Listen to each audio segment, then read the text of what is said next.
Santa came! Just what every teenager wants to hear at 4 o'clock in the morning on Christmas Day. Fortunately, I've never had this done to me, but I have been the perpetrator of the crime. A lot. So, before we have this wonderful greeting, we have the preparation before Christmas, which consists of, first of all, the shopping. Thankfully, I don't have a big part of this, because if I did, I would be driven insane very quickly. About 10 minutes after we get into the store, I've walked around and seen everything that's interesting to me. The rest of the family is about 1 aisle in. So another 2 hours and we're out of there. Then we have the decorating, which consists of buying a tree, which is usually like a week or less, depending on when we get it done. Once, and only once, we had to do it the very Christmas Eve, because we'd been gone and we didn't get a tree before. There was one left. Yeah, we were lucky. So, when we have our Christmas tree, we have it home. If we have time, we usually stick it in the snow pile and it sits on top of there for like a day, just because it's like a beautiful lawn ornament. Then we take it down and we cut off the bottom so it can take up water, and we put it in our living room, which takes up a lot of time because there's a lot of furniture moving involved. Then we start decorating. So you take your lights, you take them out of the box, and you plug them into the wall and make sure they work, and you put them on this pile if they do. Then you take this roll, and you take it out, and you plug it into the wall, and if it works, good. If it doesn't, you throw it over there. Then you take the next roll, and so on. When you have enough, then you start wrapping them around the Christmas tree. When you're done, you start putting the ornaments on. Our family has 4 boxes of ornaments.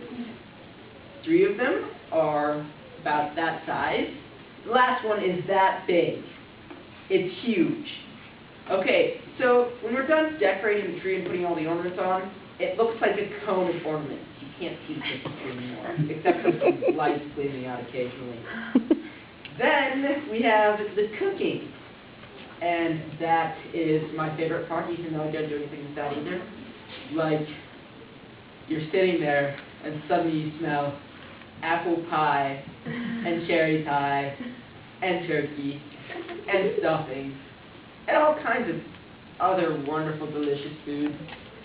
But after we have all the sights and the smells of Christmas throughout the house, and we have the Christmas spirit sort of going on, then we have Christmas itself.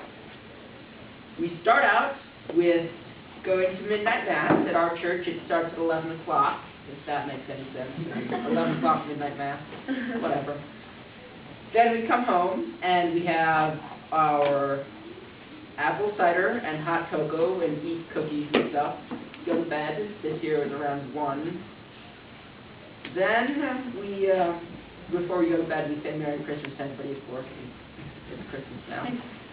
Then comes the funny tradition of our family. When we were little, we would try and see who woke up earliest to go down and see how many friends we got. So we decided to all sleep in the same room together, and we still do that sometimes. So we take Rachel's room and we make her floor into like a campground, like mattresses laid all over the place. So we all sleep in there, and then we wake up and it's Christmas morning. We're all happy because nobody stepped down. Then the Christmas food, and I've already told you a little bit about this. So we have our Christmas food, and you have this wooden table. I'll try and paint a picture of it for you. You have a wooden table here, and it's covered in heaps of food. And the smells are just like making your mouth water. You're kind of wondering, why does everybody get to the table so we can eat? Oh. Once everybody stuffs themselves to the max, then it's time for pie, so we can stuff ourselves a little bit more, you know, normal thing. Gluttony reigns high, king, on Christmas.